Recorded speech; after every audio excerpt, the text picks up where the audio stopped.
আসসালামু আলাইকুম, আপনারা সবাই কেমন আছেন? মোরা আজগো কলা পাতায় মাছ রান্না খাইছি। এইটা মগো মার অনেক পছন্দের একটা জিনিস। মুই অনেক পছন্দ করি। মোরা হয়েছি বরিশাল্লার। বরিশাল্লা যারা আছেন হারা তো জানেন বরিশালের এই কেলা পাতায় মাছ যে কত স্বাদ, কত স্বাদ। এই কেবলমাত্র যারা খাইছে হেরাই জানে সেই স্বাদের মাছ। খালি যে মাছ দিয়া খাইছি মোর আজকে এই মনে হারবেন না।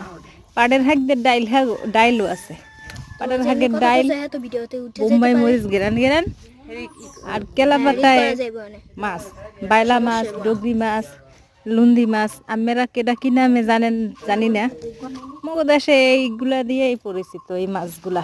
ভালো থাকবেন সবাই, পারলে লাইক সাবস্ক্রাইব করেন। মাছটা একটু উল্টে গেলাম, এলে ডাকিয়া মানে 20 মিনিট ধুয়ে দেবো। শেষ, মগো রান্না শেষ। মজা লাগবে গো।